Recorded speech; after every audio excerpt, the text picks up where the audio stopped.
My favorite images often come from my home studio, where I shoot images and tabletop setups. I have frequently been asked how these images were made, so tonight I will give a quick view of the equipment and workflow I use. I am known as a geek and a gadget freak, and many of my shots reflect those traits.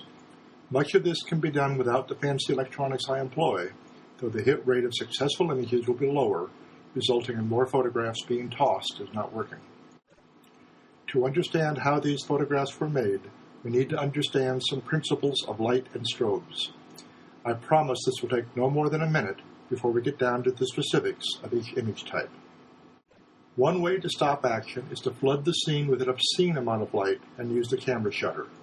Unfortunately, this limits you to 1/8,000th of a second, even for pro-level cameras, which is not fast enough. Alternatively, use a very fast strobe to freeze the action. That is the approach I use in my images. Not all strobes will work. As the graph in the upper left shows, all strobes get bright very quickly, but then the light dims slowly. That tail continues to illuminate the subject, and if the subject is moving fast, will result in enough blur to render the photograph unusable. High-powered strobes, such as the Electron, have a relatively long flash duration of 1/500th of a second, which actually increases to 1/300th of a second when the power is reduced to minimum. Pocket flashes like the Canon or Vivitar units shown here reduce their flash duration as the power drops, reaching 1/35,000th of a second for the best units. This is now fast enough for our purposes. I started with the Canon units, which cost $450 on Amazon, but have recently found that the Vivitar units work very well and only cost $90. Smoke is the easiest type of image to create. There is probably nothing here that you don't already have, other than perhaps the incense stick. Basic setup just uses a black background and a strobe plus an incense stick. To make the smoke pop out better, I use a black baffle between the strobe and the background, which prevents any light from spilling on the background. I also use a white reflector opposite the strobe to round out the lighting, though I've had good results without the reflector too. Set your camera to manual focus and set the focus for the distance to the tip of your incense. The flash is strong enough to allow an aperture of f/16, which will maximize your depth of field. Note, never use an aperture smaller than f/16 if you want sharp images. Smaller apertures introduce diffraction issues, but that's a discussion for another time. Light the incense stick, turn out the room lights, and start clicking the shutter. Use your hand or a piece of cardboard to waft the smoke a bit to give variety to the pattern rising from the incense. This is strictly a matter of shooting 100 images, then looking later to see which are interesting. You can add color in Photoshop or cleaning up the contrast, or even combine multiple smoke photographs into a single image. Experiment with different ideas on where to use your smoke. One possibility is to mix smoke with non-smoke photographs to create interesting composite images. Search the web and you can find examples of smoke images that far exceed anything I've been able to create myself so far. Here are a few quick examples to show what is possible with enough time and creativity. Fruit drops are also very easy. Remember we said that a fast strobe is needed to stop the action? Here's a good example of what happens if a studio strobe is used instead. The blur you see here is due to the long duration of the flash output from the typical studio strobe. Switch to pocket strobes at low power and the same image cleans up very nicely. Here's the basic setup used for food drops. I use an aquarium to drop the food into, but any container with straight sides will work. I always shoot tethered in the studio, so you can see my MacBook at the left. It is running Adobe Lightroom, which is set to show me each photo in full screen mode as soon as it is shot. This allows me to closely examine focus as well as look for over and underexposed sections. The procedure here is pretty simple. Just drop the food and trigger the camera at the right time. Simple, right? Actually, it is pretty simple, and you will get the hang of the timing with just a few tries. I often add one more flash for top illumination. This shows me holding a Vivitar in that position, again set for minimum power setting.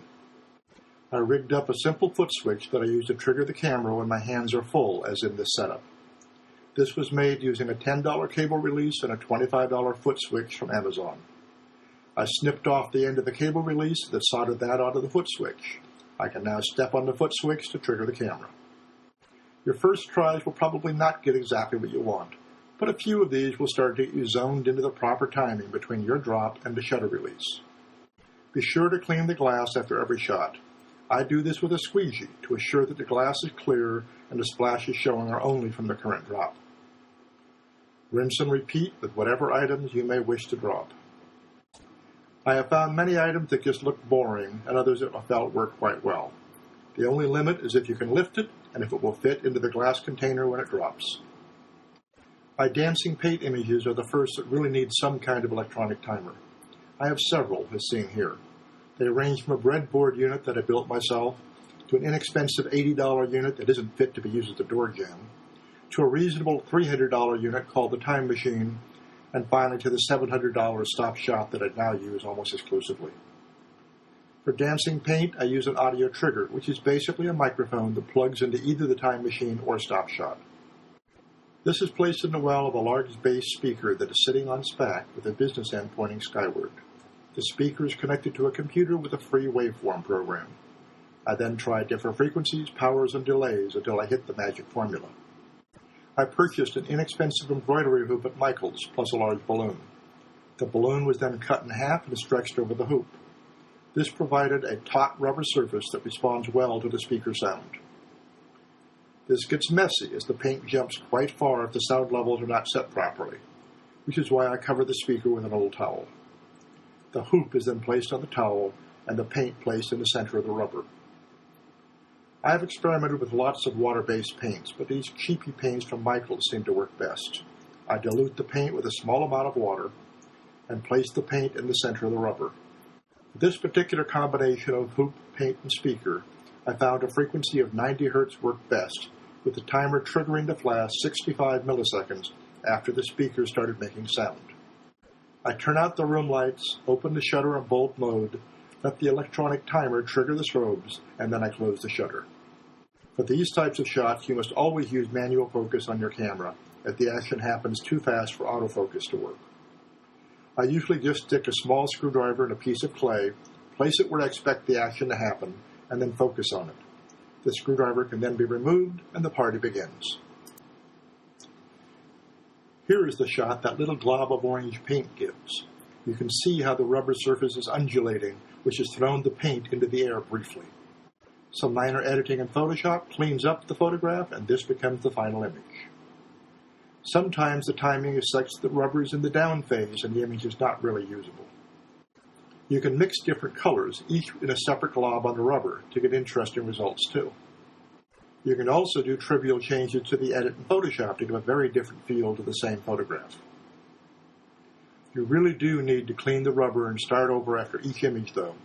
If you try to reuse a glob and shoot a second image, you discover the speaker is really a good mixer and the glob now just looks like a brown mess. Here's an example of where I used 3 blobs of the same color. I was testing how the radial position of each blob would affect the throw of the paint. I was surprised just how much difference there was from the edge to the center, but I rather liked the result. This is a pretty busy slide, but the setup really isn't very complicated. The key components are 4 pocket flashes set to minimum power setting for lighting. They are triggered by Pocket Wizard radio controls from a stop shot timer that is not shown. The camera is also controlled by the stop shot, though the cable to the camera is missing in this photograph. There's a black baffle made of a small piece of foam core taped together to prevent any light from the flashes from getting into the lens directly. Here's another view of the same setup from a slightly different angle. The water bottle supplies an electronic water valve that is also controlled by the stop shot to provide a single drop of water at a precise time. The object you want to image in the drops is placed about 6 inches behind the path of the water. It is placed upside down since a water drop will act as a lens and invert the image. The first photograph is without the baffle, so the water valve itself is illuminated. This one happened to have a drop of water clinging to the tip, but that will be edited out later. With the baffle in place, I took several shots of drops hanging from the tip. I ended up liking this particular one and used the drop from this image. I then shot roughly 50 photographs of the water at various delays from when the valve dropped it. The delays went from about 20 milliseconds to 60 milliseconds. I picked out the drops that I liked from different positions in the column, and with a little bit of Photoshop magic, combined them, cleaned them up, and got this result, which was entered in the competition here at this club. This looks like another complex setup, but is really just a small variation of the previous flower image. Remove the flower, use a pan for the water to splash into, and you have switched from the prior setup to this one. In this particular photograph, you can see a white background. This is used when you want to add the color to the image in Photoshop. Other times, it will place a small background image that provides the color directly. It is possible to shoot these kinds of photographs by simply hand timing the shutter, but when doing that, you can expect to only get one usable image out of perhaps 200 shutter releases. By stepping up to an electronic timer and electronic water valve, as shown here, you can get 90 usable images from 100 shutter releases. Your choice basically comes down to a time versus money decision. Again, it is critical to use manual focus for any macro work like this. The solution I use is a small screwdriver and clay rig I mentioned in the dancing paint section. I place this in the water tray, I drip water from the valve and move the screwdriver so the water is falling directly on it. I can then focus on the shaft, remove the rig, and I know that all of my photographs will have sharp focus from then on. The exact delay needed will depend on the height of the valve over the pan of water, as well as the depth of water. For these images, the delay was roughly 230 milliseconds. If water is dropped into a very shallow pool, it forms more of a crown when it splashes, rather than the rising spire more commonly seen. Here's an example of a single drop of water splashing into another single drop of water that has been placed onto a mirror. Add glycerin to the water and it creates higher viscosity, changing the behavior. Here in this example is a drop of water falling into an aquarium filled with 50% glycerin. This results in the following drop creating a depression in the pool and a small crown forming above. Here is a sequence that shows the progression of a drop of water as it falls towards the water, hits and forms a crown, and then the crown recedes. After the crown recedes, a spire begins to form. The spire builds and a drop begins to separate from the top. The spire then collapses with the top drop following the rest down into the pool until only the familiar rings flow out from the center.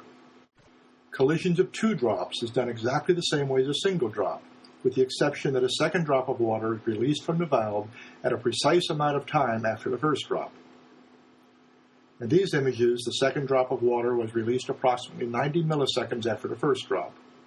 This gives the initial drop time to form its spire, just as the second drop comes down behind it and plows into that spire.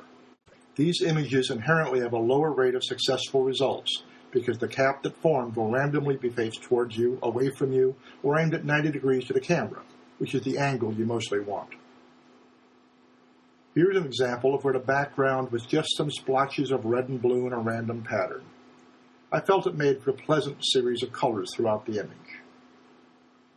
Every once in a while, the drop collision forms unusual caps, such as this one. I've never figured out quite why or how, and cannot make them happen on demand, but they are nice to keep when they show up. That pretty much covers the basics of shooting various types of stop-motion photography, and is all we have time for tonight. Feel free to check out my website for some other examples of experiments I have done, or use Google to find other photographers that produce images I can only dream of someday being able to accomplish.